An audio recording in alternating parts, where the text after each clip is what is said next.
Chennai IIT வளாகத்தில் உள்ள வனவாணி பள்ளி மாணவர்களுக்கு அனுமதியின்றி தாங்குதிறன் சோதனை நடத்தப்பட்டது குறித்து பள்ளிக்கல்வித்துறை விசாரணை மேற்கொண்டது.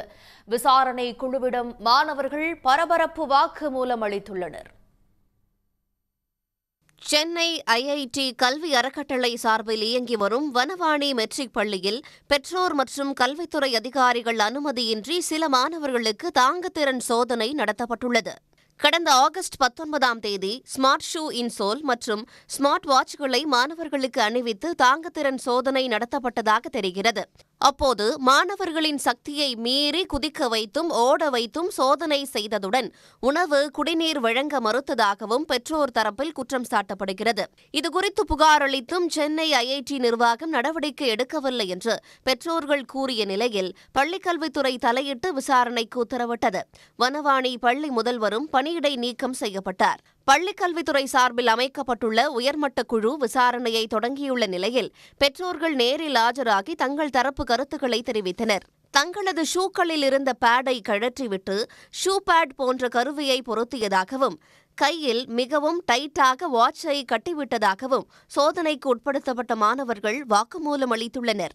தங்களை குதிக்க வைத்தும் ஓட வைத்தும் மைதானத்தில் நடக்க வைத்தும் 2 பேர் வீடியோ எடுத்ததாகவும் மாணவர்கள் கூறியுள்ளனர். அதிக உயரத்தில் குதித்தல் ஓடியதன் காரணமாக தங்களுக்கு மூச்சிறைப்பு ஏற்பட்டதாகவும் சோதனை முடியும் வரை குடிக்க தண்ணீர் கூட கொடுக்கவில்லை என்றும் மாணவி ஒருவர் கூறியுள்ளார். மதிய உணவு கொடுக்காமல் நண்பகல் 1:30 மணி வரை சோதனை நடத்தப்பட்டதைக் கண்டு கோபமடைந்த சில பெற்றோர் பள்ளி நிர்வாகத்திடம் கேள்வி எழுப்பியதாகவும் விசாரணையில் தெரிவித்துள்ளனர்.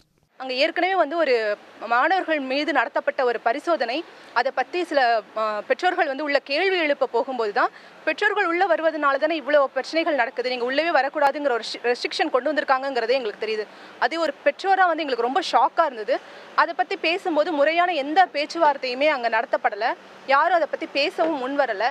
இப்போவும் என்ன சொல்கிறாங்க அப்படின்னா, அந்த பரிசோதனையோட தாக்கம் பெரிதளவில் இல்லை, இதுக்கெல்லாம் பெற்றோர்கள்ட்ட அனுமதி பெற வேண்டியதில்லைங்கிற மாதிரி ஒரு ரிட்டனில் ஒன்று கொடுத்துருக்காங்க. தாக்கம் எவ்வளோ பெரியதாக இருக்குது எவ்வளோ சிறியதாக இருக்குங்கிறது முக்கியமே இல்லை. என் குழந்தையின் மேலே ஒரு சின்ன துளி ஏதாவது ஒன்று நடக்கிறதா இருந்தால் கூட பெற்றோரான என்னோட கவனம் இல்லாமல் என்னோட கன்சர்ன் இல்லாமல் அதை நடத்தவே கூடாது அப்படிங்கிறது தான் எங்களோடது. இது மட்டும் இல்லை, இது என்ன நடந்ததுங்கிறதுக்கான ப்ரூஃப் நாங்கள் வீடியோ ப்ரூஃப்லாம் அவங்க எடுத்திருக்காங்க. அந்த வீடியோலாம் கேட்டால் இன்ன வரைக்கும் கொடுக்க மறுக்கிறாங்க. ஏன் பெற்றோர்களை அனுமதிக்கணும் அப்படின்னா, இந்த மாதிரி சோதனைகளுக்கு பிள்ளைகளை உட்படுத்துகிறாங்க. குழந்தைகளுக்கு பாதுகாப்பு அங்கே இல்லாத ஒரு சூழ்நிலை ஏற்படுது. இதெல்லாம் நாங்கள் ஏற்கனவே சொல்லியிருக்கோம். இப்போ பார்த்தீங்கன்னா எங்களை ஏன் உள்ளே விடலை அப்படின்னு எல்லா பேரண்ட்ஸும் கேட்குறோம். திடீர்னு கிட்டத்தட்ட 60 வருஷ ஸ்கூல் இது. 60 வருஷமாக இது மாதிரி ஒரு பெரிய பாப்புலேஷன் இருக்குது அந்த ஸ்கூலில். 1200 பேர்கிட்ட படிக்கிறோம். ஏன் திடீர்னு எங்களை அனுமதி மறுக்கிறீங்க? அதுவும் ஒரு இயரோட நடுவில், ஒரு வருஷத்தோட நடுவில் ஏன் அனுமதி மறுக்கிறீங்க அப்படின்னு பார்க்கையில், ஏற்கனவே அங்கே பிள்ளைங்களை சோதனைக்கு பயன்படுத்தினதாகவும் இந்த மாதிரி கம்ப்ளைண்ட் பெற்றோர்கள்ட்ட போயிருக்கு அப்படிங்கிற விஷயத்தினால தான் எங்களை நீங்கள் தடுத்து நிறுத்துறீங்களோ அப்படிங்கிற சந்தேகமும் எங்களுக்கு வருது.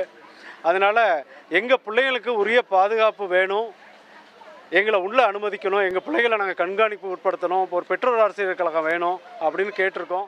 இந்த விவகாரத்தில் விதிகள் மீறப்படவில்லை என்று விளக்கமளித்த சென்னை ஐஐடி நிர்வாகம் மாணவர்களுக்கு மருத்துவ பரிசோதனைகள் எதுவும் நடத்தப்படவில்லை என்றும் ஊக்க மருந்து ஏதும் வழங்கப்படவில்லை என்றும் தெரிவித்துள்ளது.